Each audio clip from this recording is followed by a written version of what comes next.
Badan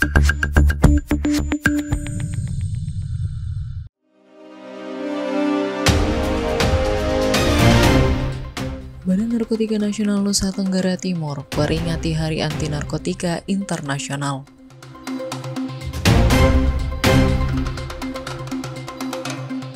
Badan Narkotika Nasional Kabupaten Belu gelar lomba mewarnai bagi PAUD se-Kabupaten Belu.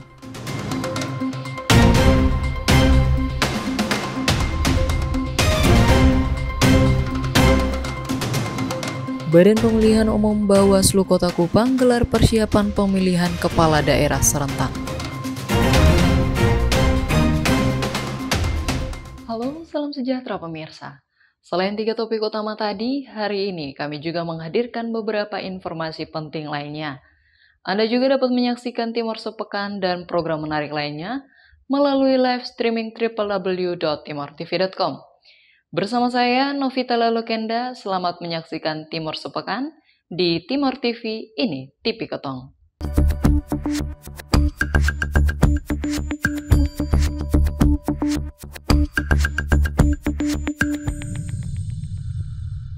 Turut memperingati Hari Anti Narkotika Internasional, Badan Narkotika Nasional NTT ungkap 4.875 orang jadi pengguna narkoba.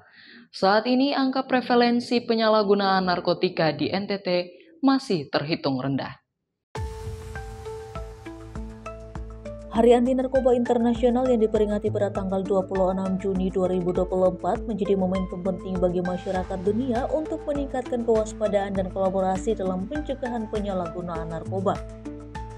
Dalam kegiatan peringatan HANI 2024 secara nasional bertempat di Pekanbaru dan di NTT diikuti melalui Zoom yang bertempat di Hotel Harper Kupang pada Rabu 26 Juni 2024. PLH Kepala BNN NTT Alexander S. Waki menekankan pentingnya edukasi dan koordinasi dengan semua stakeholder untuk meningkatkan kewaspadaan terhadap penyalahgunaan narkoba. Program Sekolah Bersinar dan Kampus Bersinar juga dijalankan untuk melindungi generasi muda dari bahaya narkoba. Kami berharap supaya momentum ini menambah sinergi, kolaborasi, khususnya kita yang ada di NTT ini. Kalau dibanding dengan provinsi yang lain, itu berapa kali lipat. Makanya kita di NTT kita terus berkolaborasi, bekerja sama semua stakeholder yang ada supaya kita bisa menekan angka prevalensi yang ada di NTT ini. Sementara itu mengenai kotaan atau koordinasi kabupaten kota tanggap ancaman narkoba, Koordinator Bidang P2M BNN NTT Lia Novita Ulya menjelaskan strategi ini adalah upaya mewujudkan Indonesia bersih narkoba. Menurut Lia, pengukuran kotaan ini dilaksanakan setiap tahun dan hasilnya masih kurang tanggap, terutama di Kota Kupang dan Rotendao. Kurang tanggapnya karena menganggap permasalahan narkotika di NTT ini masih belum menjadi masalah yang serius, karena angka prevalensi sendiri di NTT ini kan masih terendah 0,1%, masih terendah dari 34 provinsi. Kita ada di urutan terakhir untuk angka prevalensi NTT. Terus juga untuk peredaran, mungkin dari sisi peredarannya, nah ini yang kita perlu waspadai karena berpotensi ya, karena kita mempunyai kawasan wilayah perbatasan, di Belu dan Australia ya, Timor Leste dan Australia. Namun saat ini menurut dari bidang pemberantasan juga dari Polda juga di Res Narkoba belum ada jaringan pengedar di sini. Di sisi lain, masyarakat dan pemerintah daerah diharapkan untuk semakin aktif berpartisipasi dalam berbagai kegiatan pencegahan penyalahgunaan narkoba. Didukung dari berbagai elemen masyarakat, diharapkan dapat membantu menurunkan angka penyalahgunaan narkoba dan menjaga generasi muda dari dampak negatif narkoba. Dari Kupang, Tim Liputan Timor TV melaporkan. Memperingati Hari Anti Narkotika Internasional, Badan Narkotika Nasional Kabupaten Belu menggelar lomba mewarnai bagi anak-anak PAUD se-Kabupaten Belu. Kegiatan ini melibatkan pelajar dari berbagai usia menunjukkan aksi kreatif mereka. Seperti apa keseruannya? Berikut informasinya untuk Anda.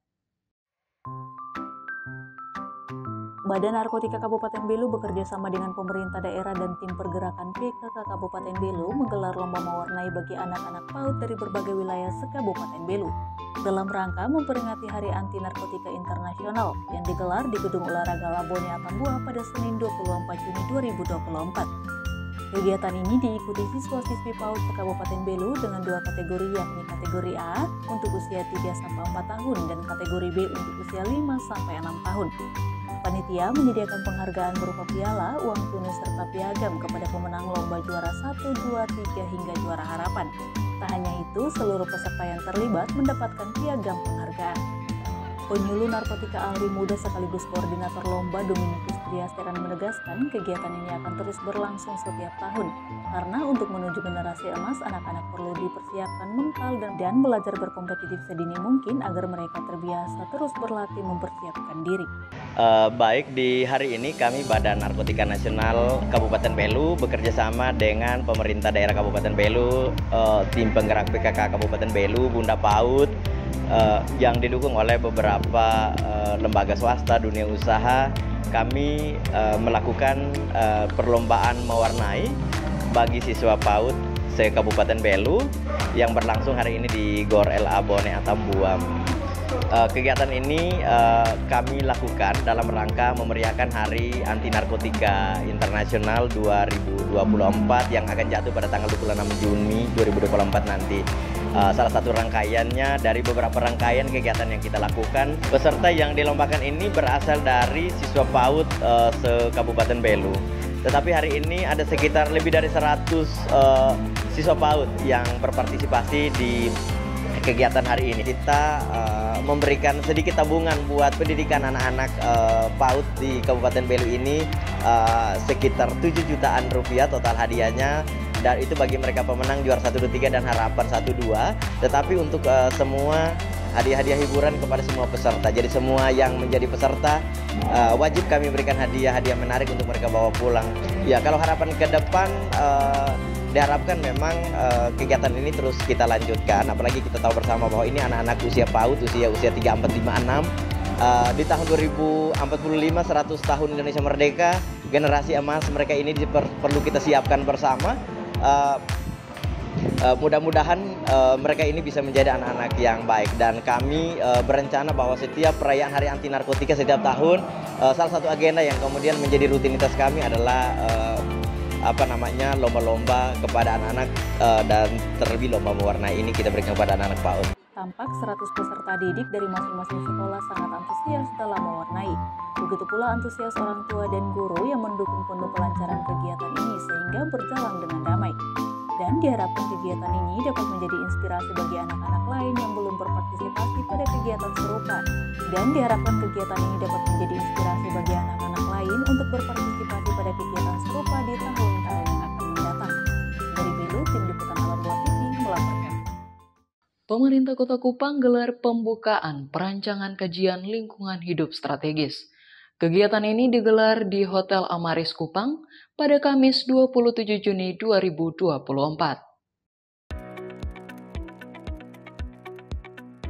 Pemerintah Kota Kupang bersama mitra lembaga swadaya masyarakat LSM Kapasit Catholic Relief Services CRS menggelar pembukaan penyusunan kajian lingkungan hidup strategis KLHS untuk diintegrasikan dalam perancangan pembangunan jangka menengah daerah RPJMD tahun 2025 hingga 2030. Kegiatan ini digelar di Hotel Amaris Kupang pada 27 Juni lalu. Dalam gelaran ini tampil Hiri Sodra Kota sebagai ketua tim ahli untuk mengkaji indikator tujuan pembangunan daerah.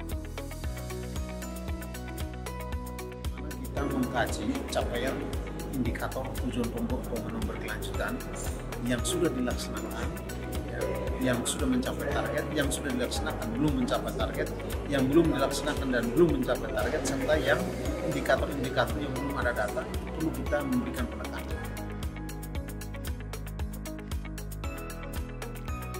Upi Gufiro, manajer CRS, menyampaikan permasalahan pengelolaan limbah masih menjadi persoalan yang urgent di Kota Kupang.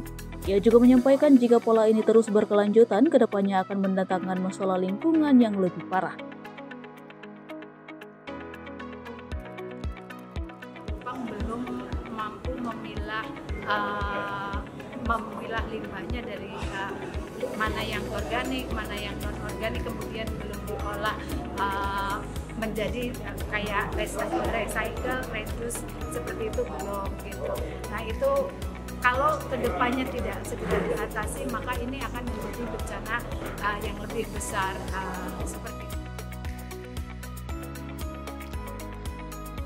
Melalui penyusunan kajian lingkungan hidup strategis ini nantinya akan menjadi acuan program pembangunan pemerintah 5 tahun mendatang. Dari Kupang, Tim Liputan Timur TV melaporkan.